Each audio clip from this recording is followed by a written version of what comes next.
dunia perbisnisan itu kan challenge-nya banyak tuh. Selain tadi tuh banyak saingannya, atau bisa jadi ya kemarin kayak COVID itu.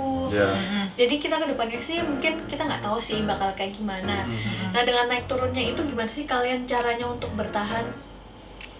Sebenarnya untuk bertahan sih balik lagi ya, kan kita baru buka juga nih, baru buka kurang lebih operasional udah 2 bulan jalan. Mungkin yang pertama untuk bisnis ini biar settle, yang pertama kita get dulu customer-nya sih, karena kita nggak tahu nih customer yang repeat order balik lagi ke kedai kita sama yang baru nih. Jadi kita juga masih bingung gitu, mana sih yang udah langganan sama kita, yang tiap harinya misalnya beli, taruhlah, atau 2 hari sekali beli. Ibaratnya kalaupun dari langganan kan setidaknya udah ada pemasukan pasti gitu. Betul. Nah, sedangkan yang lain nggak tahu kita sudah tertouch atau belum gitu. Setidaknya untuk jangka pendek ini yang bisa bikin settle kita adalah untuk memperkenalkan si Quatre ini di Karawaci, karena untuk 2 bulan mungkin belum cukup gitu untuk mengenalin Quatre ini di seluruh Karawaci gitu. Maunya sih untuk Quatre ini dikenal dulu nih Tangerang atau Karawaci, bahwa oh ada coffee shop loh di situ.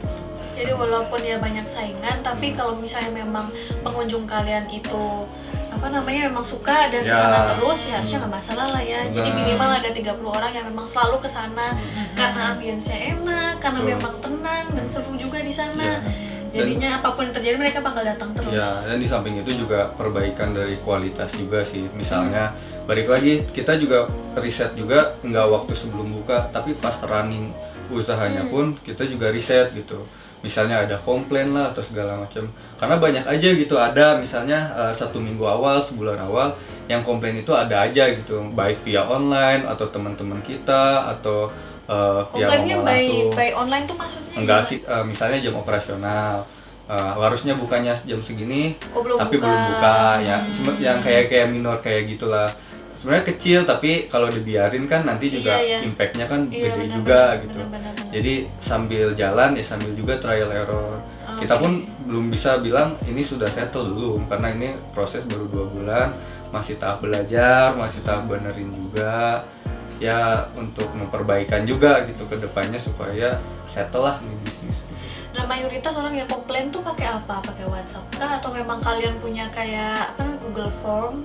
Enggak sih kalau Google Form. Biasanya kalau komplain itu biasanya konsumennya langsung ngomong ke baristanya sih. Oh gitu. Nanti baristanya nyampein ke kita, atau enggak baristanya juga kita suka informasiin kalau coba dong tolong tanyain ke customer kira-kira kurangnya apa nih. Biasa kita minta tolong kayak gitu. Jadi nanti dia get input, misalkan kayak kita kan suka ada menu juga, ada menu makanan. Nah, tapi kan menu makanan yang kayak donat, waktu itu kan ada promo di beli kopi free donat gitu kan. Nah, banyak juga tuh yang komplain kayak, kok nggak diadain lagi sih sekarang, kok nggak diadain lagi sih. Cuma mau-maunya lebih kayak gitu sih, kayak lebih yang kok nggak ada lagi sih sekarang, kayak gitu-gitu sih. Bangkrut kan lama-lama.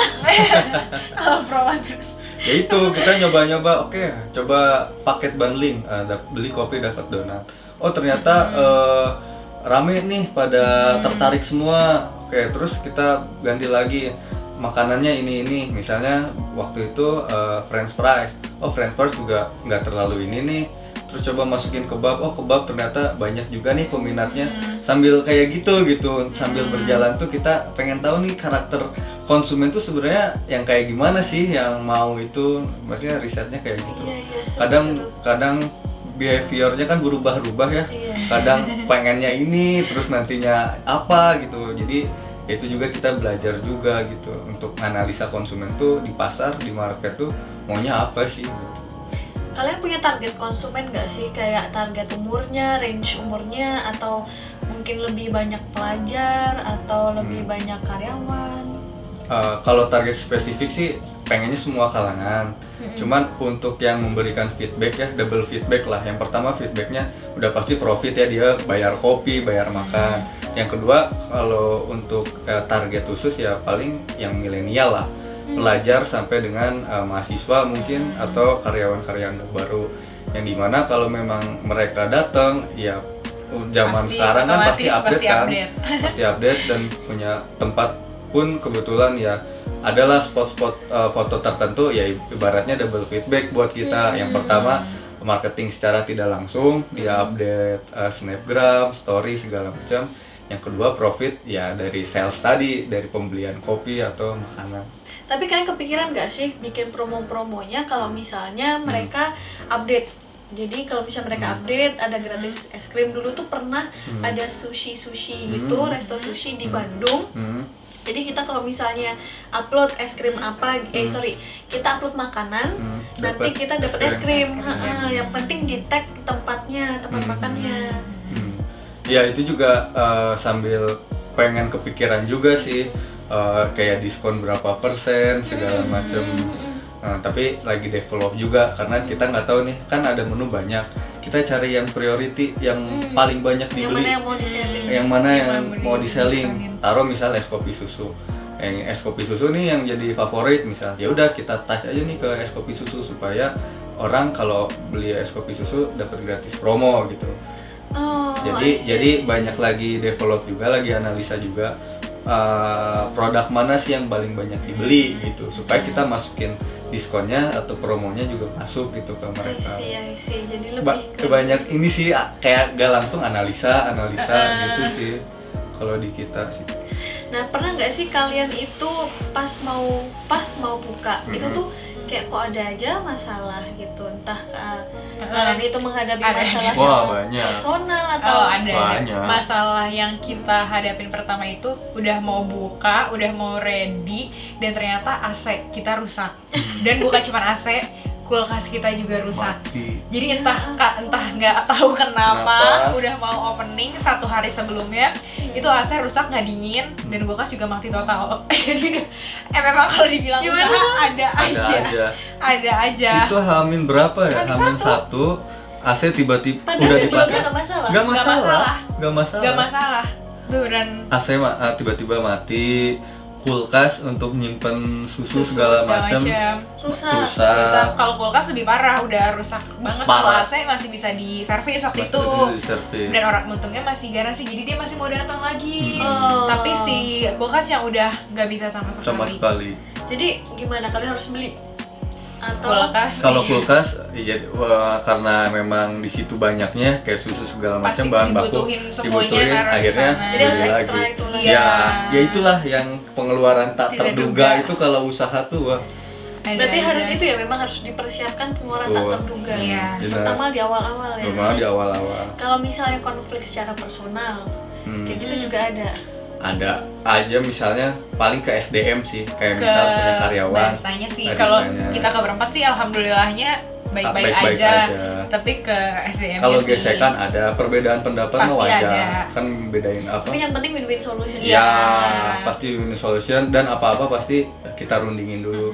Jadi nggak pernah nge-decision sebelum kita semuanya sepakat. Jadi misalnya ada hal ini harus ada decision nih, mau dijalanin atau enggak. Pasti kita ngadain dulu gitu, nggak bisa langsung nentuin kata satu orang misalnya kata Anggun udah ini aja, nggak bisa, tetap harus dirundingin, harus dari keempatnya sepakat baru kita jalanin gitu. Taruhlah misalnya ngejalanin sesuatu. Kalian sebenarnya udah mulai ke apa sih, dicoba online nggak sih, kayak daftar di GrabFood atau GoFood, atau kalian yang dijual itu lebih ke tempatnya? Kalau di Grab itu udah, karena kan kita kasirnya itu pakai salah satu aplikasi kasir dan dia udah kerja sama Grab. Jadi otomatis dari Grab kita enak tuh, udah lebih ringan, tidak harus upload menu lagi, karena cukup upload menu di kasir sekali, dengan upload menu daftar harga, otomatis di Grab udah harganya segitu, menunya udah ada gambarnya. Dan prosesnya udah langsung diurus. Nah, yang lama itu kemarin di proses online yang Gojek. Karena kalau misalkan Gojek itu kita nunggu 3 minggu baru bisa gitu sih. Tapi sebenarnya prosesnya ya nunggunya aja ya, tapi nunggunya lancar. Tapi kalau sekarang udah running, udah bisa. Kita juga pasti merchant ya, Grab sama GoFood online lah ya. Kita sekarang udah bisa running, udah bisa dipesan juga gitu. Tapi kalau ke kantor jauh ya? Iya, lumayan kalau ke kantor. Jadi itu apa mau franchise daerah BSD? Boleh dibuka franchise untuk di BSD. Tolong teman-teman subscribernya yang bertambah dong biar untuk buka biar bisa ada sponsornya. Iya gitu loh. pintu watre nanti kan enak. Iya, watre kuadrat jadinya bagus sih. Iya itu sih. Mantap. Kalau online udah jalan, tapi dine in juga kita juga diperhatiin juga gitu. Nah cuma online doang, karena kita juga jual tempat gitu loh. Iya. Sayang tempatnya gede, tempatnya cukup, cuman nggak ada yang datang juga gitu. Memprioritaskan take away juga enggak sih. Lebih banyak mana sekarang?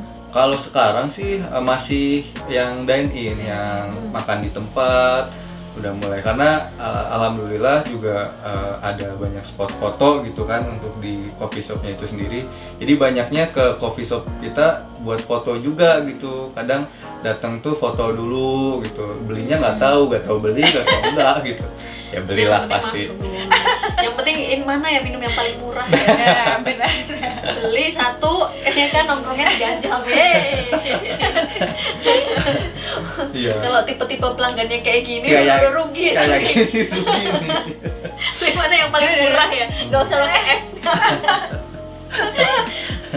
Kalau misalnya orang yang nongkrong di sana tuh lebih banyak itu nggak sih, kayak orang ya itu yang tadi aku ngomongin, beli yang paling murah, nongkrong lama banget, atau mereka memang nongkrong lama tapi juga memang beli-beli terus.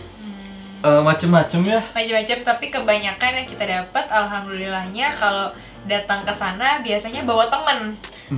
Jadi itu sih sebenarnya yang kita juga bisa dibilang ya alhamdulillah juga ya. Dia misalkan datang tadinya berdua, terus nanti tiba-tiba datang 3, datang 2 lagi. Teman-temannya Jadi teman-temannya dia, circle-nya dia. Jadi itu yang ngebuat kayak oh alhamdulillah banyak yang jadi pada tahu gara-gara itu. Mereka pada bawa teman gitu. Kalau bawa teman kayak gitu kan ya mau lama ya udah mau lama nggak apa-apa Nggak deh. apa-apa deh gitu. Berarti mayoritas orang yang datang itu orang yang kalian kenal atau enggak? Untuk awal-awal ya, karena kan pasti kita kita yang nge-get kenal. untuk kenal. Cuman kesini alhamdulillah banyak juga gitu customer baru yang nggak kita kenal. Tahu dari mana? Tahu dari Instagram, tahu dari web segala macam. Alhamdulillah ya platform digital udah canggih banget lah. Kita nggak tahu dari mana orang bisa datang gitu. Kayak web, kayak pergi kuliner, kayak review Google itu kan. Maksudnya yang mungkin awam ya bagi saya, tapi ada aja gitu dari situ. Itu bermanfaat banget gitu. Untuk yang datang pun ya beragam lah. Yang ngopinya bentar ada, yang beli terus-terusan ada, yang penikmat kopi banget ada, sampai ngetes baristanya segala macam ada. Ngetes Kayak ada. ngasih ujian gitu. Enggak, kayak misalnya ini pakai kopi apa? Roastingnya berapa lama? Untuk airnya berapa derajat, yang kayak gitu-gitu sih. Serius. Jadi macem-macem lah kalau dibilang konsumen yang seperti apa sih? Wah banyak banget sih menurut saya sih. Yang datang itu banyak banget, dari yang memang rese banget sampai yang baik banget itu ada aja. Please teman-teman jangan res. Namanya customer kan ya, mau gak mau kan harus di-treatnya ya excellent lah, harus di-treat bener-bener. Jadi minor lah kalau itu mah, pasti kita servingnya bener juga sih ke mereka. Mau mereka kayak gimana juga ya kita tetap aja normal aja kalau nge-treat mereka sih. Kalau misalnya dari segi memagnetkan konsumen, itu selain dari website, itu sebenarnya kayak dari luar kafe, itu ada juga nggak sih kalian punya caranya? Misalnya kayak ada spanduk gede, atau misalnya ada lampu-lampu, biar orang-orang yang lewat tuh kayak penasaran, ini kayaknya tempat baru deh, kayaknya lucu deh.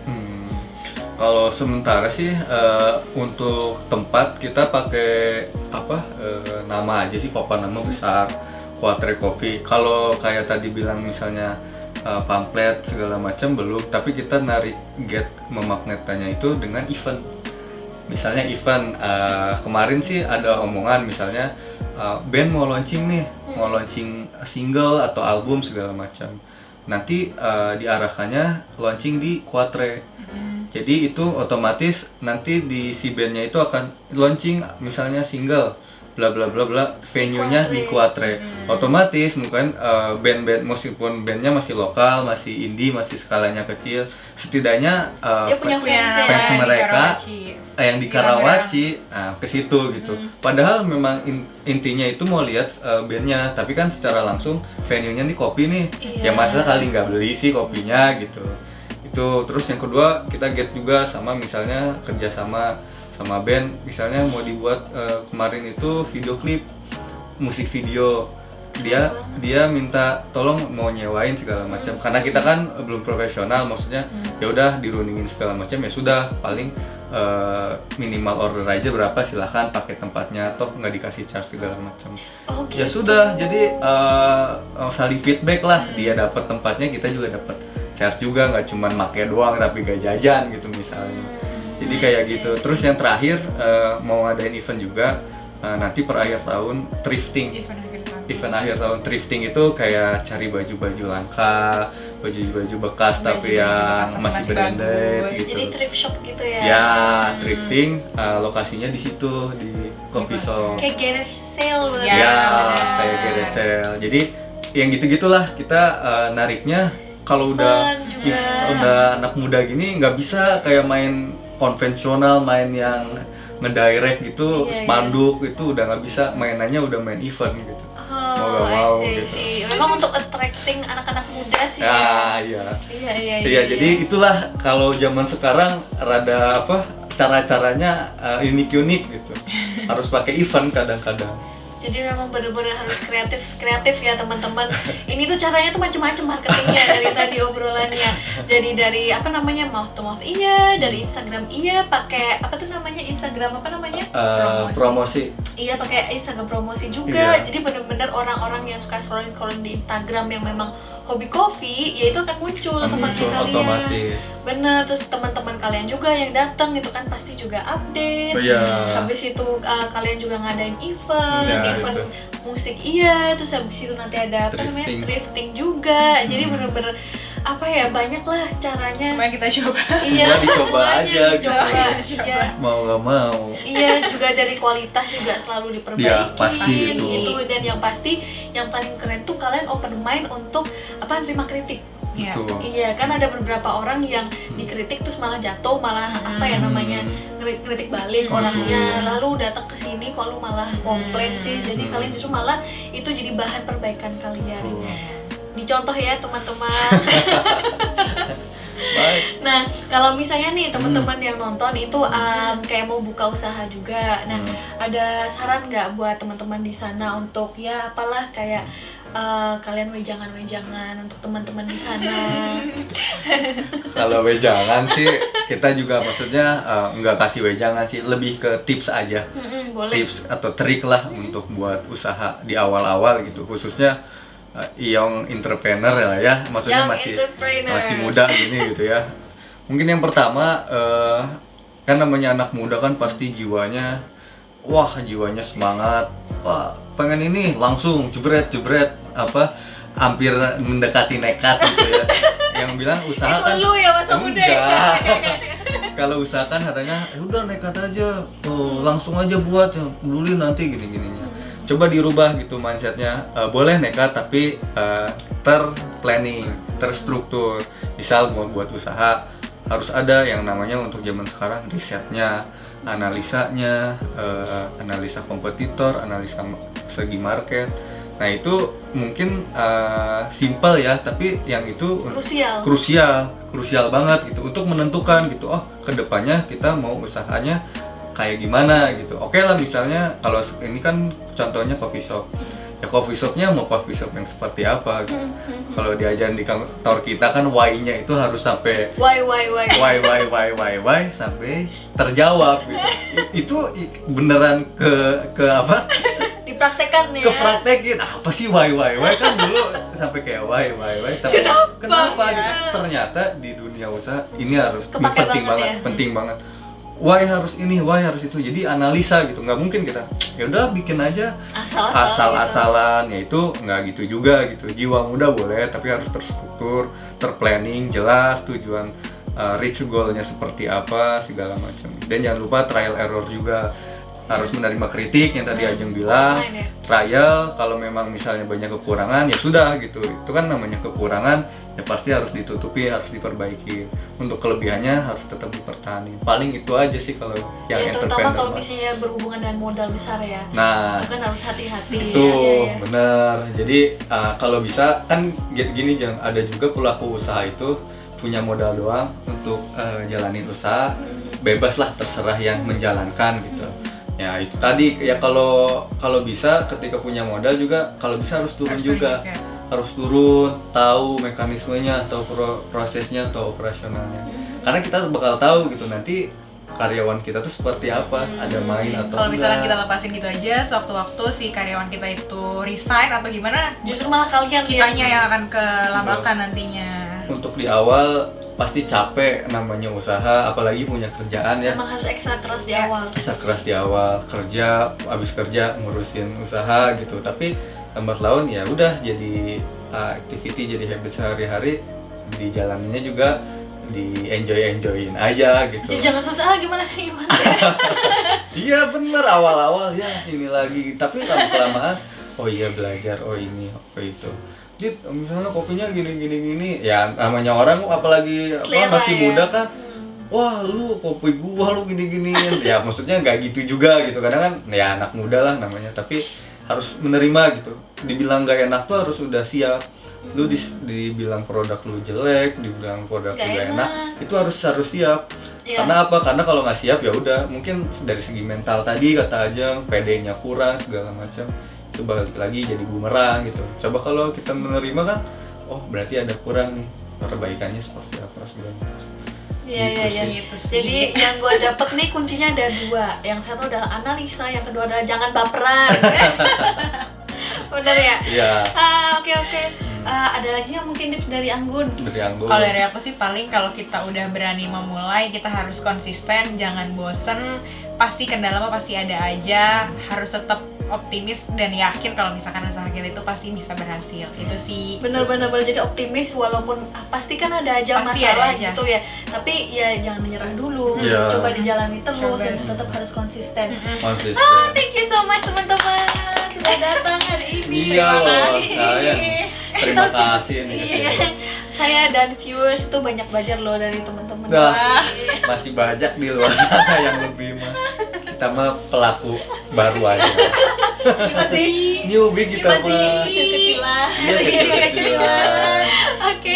So thank you so much sudah datang. Thank you juga Ajeng. Dan udah memberikan banyak banget informasi, dan semoga juga viewers bisa dapat faedahnya. Viewers juga mungkin nantinya juga mau membuka coffee, dan kalau misalnya mau lihat konsepnya kayak gimana sih gitu, nah silahkan ke tempat Quatre Coffee Jalan Empu Gandring nomor 47.